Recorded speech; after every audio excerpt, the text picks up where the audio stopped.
শেষ হলো রুচি বিউটিগ্রাম সিজন 7।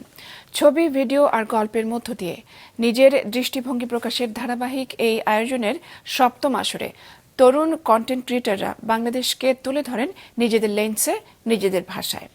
বিকেলে ধানমন্ডির গ্যালারি চিত্রকে প্রতিযোগীদের নির্বাচিত কাজ নিয়ে আয়োজন করা হয় 3 দিনব্যাপী প্রদর্শনীর সমাপনী অনুষ্ঠান।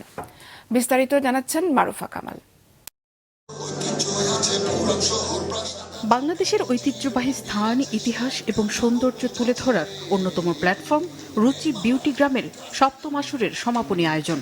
ছবি, ভিডিও আর গল্পের মাধ্যমে নিজের দৃষ্টিভঙ্গি প্রকাশের সুযোগ পান তরুণরা। 2025-এর জানুয়ারিতে শুরু হওয়া রুচি বিউটিগ্রাম সিজন 7-এ অংশগ্রহণ করেন দেশের বিভিন্ন প্রান্তের কন্টেন্ট ক্রিয়েটররা। 12,000-এরও বেশি ছবি, গল্প এবং ভিডিওর মধ্য থেকে একাধিক ধাপে বাছাই প্রক্রিয়ার পর চূড়ান্তভাবে নির্বাচিত হয় 52টি ছবি, 18টি ভিডিও এবং 25টি গল্প। নির্বাচিত কাজগুলো নিয়েই 3 দিনব্যাপী প্রদর্শনী ও সমাপনী অনুষ্ঠানের আয়োজন করা হয়। বিচারকদের মূল্যায়নের পাশাপাশি দর্শকদের ভোটের মাধ্যমেও বিজয়ী নির্বাচন করা হয়। অংশগ্রহণকারীরা জানান, এই প্ল্যাটফর্মে তরুণদের প্রতিভা তুলে ধরার সুযোগ সৃষ্টি হয়েছে। এই প্রোগ্রামে আমি 3বার ট্রাই করছি।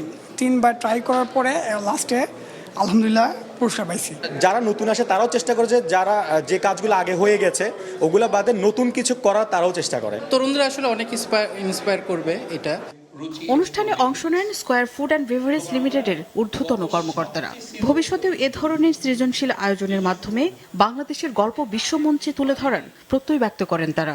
আমাদের বাংলাদেশের যে আনসিন বিউটিগুলো আছে সেটাকে যাতে ওয়ার্ল্ডের সামনে তুলে ধরা যায়, সেই জন্যই আসলে রুচি একটা প্ল্যাটফর্ম রেডি করার ট্রাই করছে। ডিজিটালের আগে 12,000 ছবি, 1200 ছবিও আমরা এক্সপেক্ট করতে পারতাম না, যেটা আমার কাছে বেশি ভালো লাগছে।